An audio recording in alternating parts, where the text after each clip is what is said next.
होली उपलक्षे आज आपण मान सहित शेयर करी खास्ता गजार रेसिपी खाइबा को बहुत स्वादिया लगे और बनैबा भी को बहुत सहज। छोट छोट टिप्स फॉलो करके बनैले पूरा प्रथम थर ही आपण पूरा परफेक्ट खास्ता गजा बनै परिबे। लेयरिंग रहिबो पूरा क्रिस्पीदार बढ़िया लेयर आसीबो आ ता सहित भितरु रहिबो पूरा जूसी आउ टेस्टी। परफेक्ट खास्ता गजा बनैया पई चीनी सिरा परफेक्ट होबा दरकार, डोटा भी परफेक्ट होबा दरकार, ताहले तो बनिबो परफेक्ट खास्ता गजा। तो सेतिपाई आपण स्किप न करिकिना भिडियोटी को पूरा देखंतु ताहले जानि परिबे केमिति आपण बनेबे। आ एमिति रे आगु तो होली आसुची, आपण ए भला बनै कि रखि नियंतु, निजे खांतु आ आपण गेस्ट मानन को भी खाइबा को दियंतु। आ ए खास्ता गजा को आपण गोटे दिन नुहे पूरा 15 दिन पर्यंत डबा रे रखि कि खाइ परिबे।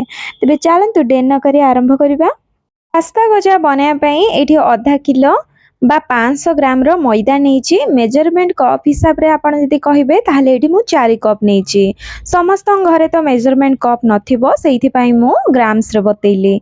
तो जहा घरे मेजरमेंट कप अछि सम प्राय अलगा अलगा भी थाए, तो सेइठी मु को देखै दोछि। एठी 250 ml रो कपटा अछि, माने 125 ग्राम रो मैदा ए गुटे कप रे धरे, ताहले 500 ग्राम हे जाउछि 4 कप।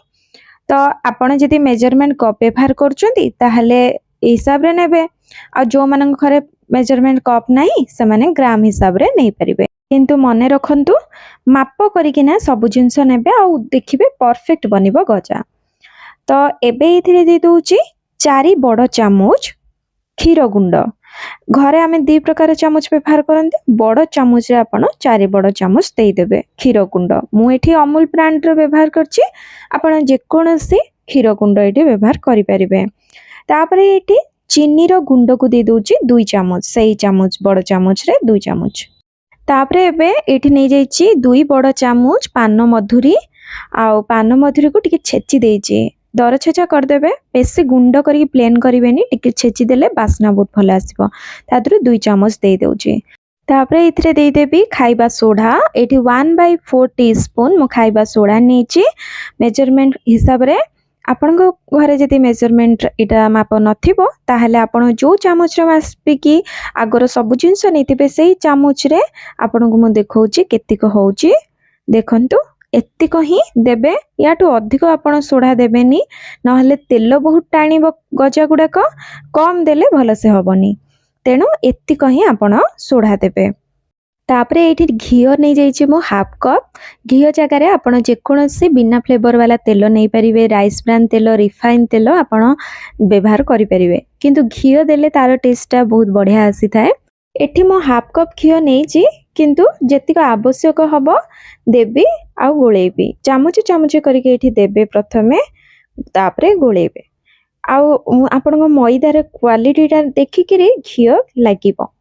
जदि आपण तेल नौचंती ताहले तेल टिके अधिक लागिबो आ घियो टिके कम लागे। तो आपण ए भला चामच चामच करके देबे आ हल्का हाथ रे मिक्स करिवे। मिक्स कला परे जेतेबेले देखिबे अट्टाटा एमती मुठा कले पूरा प्रॉपर मुठा होउची, खुलुनी, जानिबे जे अट्टाटा रे घियोटा बा खास्ताटा भल्लो भाबरे हेई जाइची।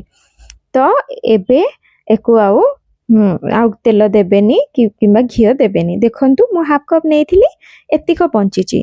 आउ एठी मते 7 चामच घियो लागिला अट्टाटा रे खास्ता करिया पें किना।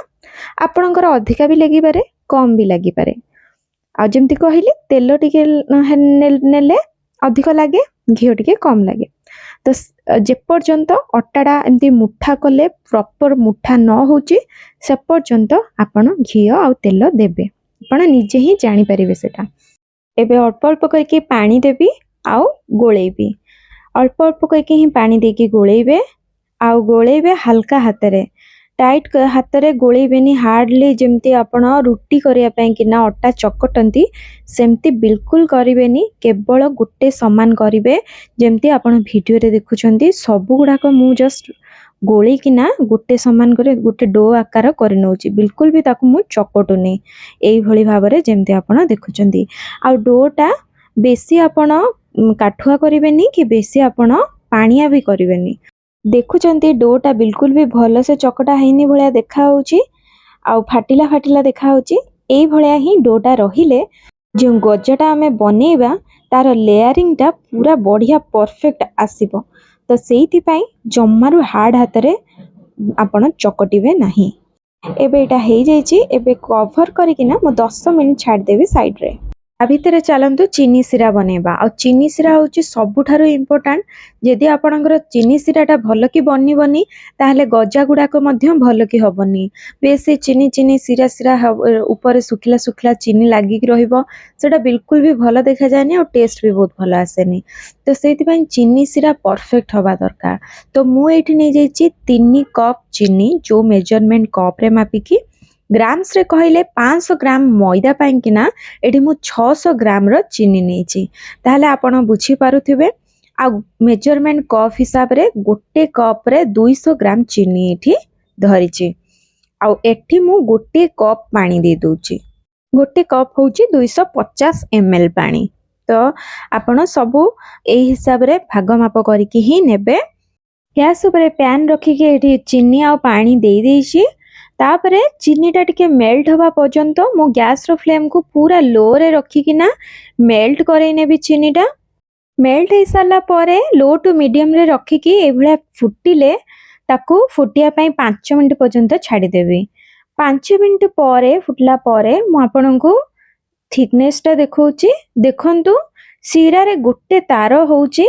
एटा होउची परफेक्ट सीरा रो कंसिस्टेंसी। एई भलिया ही सीराटा रहिबो। एबे गैस रो फ्लेम को ऑफ कर देबे और साइड रे रखिबे। तापरे एपटरे डो भी सेट हे गलानी। गजाटा बनेया पई कि ना एठी मु एबे स्लैब ऊपर को डोटा को नै आसीबी। आपण चाहिबे जदी बेलना चक्की रे मध्य करि परिबे, किंतु किचन स्लैब रे अधिक सुविधा हेई थाए। और चारि साइड रो एम्ति हाथ रे हल्का हाथ रे दाबी देबी कि ना साइज करनेबी। टिके मोटा रखिबे लेयरटा। मोटा रखिले खजार जो लेयरिंगटा पड़िबो मोटा रहिले भलो टेस्ट भी लगी थाए। जेमती मु आपन को वीडियो रे देखौची चारि साइड रो एम्ति साइज करनेबे हल्का हाथ रे। आउ मझिरु एबे मु गोटे कट लगे नेबी। आउ दुई साइड रो आउ दीटा कट लगे देबी। आउ आपन को जेमिति साइज पसंद आपन सेही भली भाबरे काटी नेबे। आउ आपन को गोटे लेयर देखौची। देखंतु भितरु केते सुंदर लेयर पड़ीची। एटा जते बेले काटला परे तेल रे छाणीबा तो बढ़िया लेयर हबो। सेथिपाई मु कहूची आपण सब बेले डोटा को हल्का हाथ रे ही करंतु, जहा द्वारा कि लेयरिंग टा बहुत भलो आसीबो। तापरे एम्ति छोट छोट आकार काटी नै कि एम्ति टिके हाथ रे साइज करनौचे। बेसी जोर आपण प्रेस करबेनी न लेयर गुडा को दबी जिवो। आ मोटाटा देखुछन्ती आपण केमिति मु रखिछि सेतिकी रखिबे, बहुत टेस्ट लागिबो। चलंतु एबे छाणीबा। गैस ऊपर गोटे कढ़ई बसी देछि और लो फ्लेम रे रखिकिना तेल दे देछि। तेलटा एठी केते गरम हवा दरकार केमि जानिबा। आपण आंगुली गोटे बुड़ेकिना देखिबे जेमति कि आपणक आंगुली तेलर गरमटा को सही होउथबो। माने जस्ट के उषुम हेले तेल आपण गोटी गोटी करी गजा पकेबे। एठी देखंतु हेई गलानी तेलटा। गैस रो फ्लेम को सबु बेले लो रे ही रखिबे। एबे गोटे गोटे करके सेतिरे गजा देई देबी। आउ जम्मारू भी देला परे चामच सेतिरे मारिबेनी, से आपे आपे ही बबल्स उठिबो। तापरे देखिबे गजाटा हल्का है कि ऊपर भासी उठिबो। आउ गजा जते बेले आपण देबे सेतिको देबे जेतिको तेल रे बुडी की रहुथबो। सेही भली भाबरे आपण गजा सेतिको परिमाण रे देबे। आउ एठी देखंतु बबल्स उठिबा आरंभ हो गलानी। आ धीरे धीरे देखंतु बबल्स उठे गजाटा भी हल्का है आसलानी। तार लेयर गुड़ाक देखंतु छाड़ी गलानी। लेयरिंग हे कि बढ़िया देखा गलानी। एबे आको उल्टेइबा। देखंतु केमती भासी उठुची। आउ एबे को उल्टे किना जेते बेले पूरा लेयर छाड़ी जिवो, लेयर देखा जिवो। देखंतु गोटी गोटी लेयर देखा जिवो। लेयर देखा साला परे टिके कलर आसी जिवो। तापरे गैस रो फ्लेम को लो टू मीडियम करिवे। लो टू मीडियम करिकिना कलर आसिया पर्यंत ताको एपट सेपट करिकिना छाणी देबे। देखंतु एठी बहुत बढ़िया भाबरे कलर आसिकी गजा गुड़िक फ्राए हे गलानी। एबे एको मु प्लेट को काढी नेबी। प्लेट को काढिला परे गरम गरम गजा को गरम गरम सिरा रे पकेबे। सिरा जदी ठंडा हे जाइतिबो ताले पुणी थरे गरम कर देबे, किंतु गरम गरम सिरा रे पकेबे ताहले जाइकिना सिराटा गजार भितर को जिवो आ भलो भाबरे सोक करिवो। ଯଦି ଥଣ୍ଡା ହେଇଯାଇଥିବ ଗଜା ଭିତରକୁ ଶିରାଟା ବିଲକୁଲ ଯିବନି। ଦେଖନ୍ତୁ ସେ ଜାଗାଟା ଟିକେ ଛୋଟ ପଡ଼ିଗଲା ତ ମୁଁ ବଡ଼ ଜାଗାଟାକୁ ଟ୍ରାନ୍ସଫର୍ କରିଦେଇଛି। ଗଜାକୁ ଦେଇ ସାରିଲା ପରେ 3 ମିନିଟ୍ ପର୍ଯ୍ୟନ୍ତ ଆପଣ ଛାଣିଦେବେ ଟିକେ ଭିଜିବା ପାଇଁକିନା। 3 ମିନିଟ୍ ପରେ ତାକୁ ଏମିତି ପ୍ଲେଟ୍‌କୁ କାଢ଼ି ଆଣିବେ। ଦେଖନ୍ତୁ ରେଡ଼ି ହେଇଗଲା ଗଜା। ଆପଣଙ୍କୁ ଯଦି ଏ ରେସିପି ଭଲ ଲାଗିଲା ତ ପ୍ଲିଜ୍ ଯିବା ଆଗରୁ ଗୋଟେ ଲାଇକ୍ କରିଦେବେ, ଫ୍ରେଣ୍ଡ ଫ୍ୟାମିଲି ମେମ୍ବରଙ୍କ ସହିତ ସେୟାର କରିଦେବେ। କେମିତି ଲାଗିଲା କମେଣ୍ଟ ମାଧ୍ୟମରେ ଜଣେଇବାକୁ ମୋତେ ବିଲକୁଲ ଭୁଲିବେନି। ତାହେଲେ ରହିଲି, ପୁଣି ଆସିବି ଏକ ନୂଆ ରେସିପି ସହିତ। ସମସ୍ତେ ଭଲରେ ରୁହନ୍ତୁ, ଖୁସିରେ ରୁହନ୍ତୁ। ଧନ୍ୟବାଦ। ଜୟ ଜଗନ୍ନାଥ।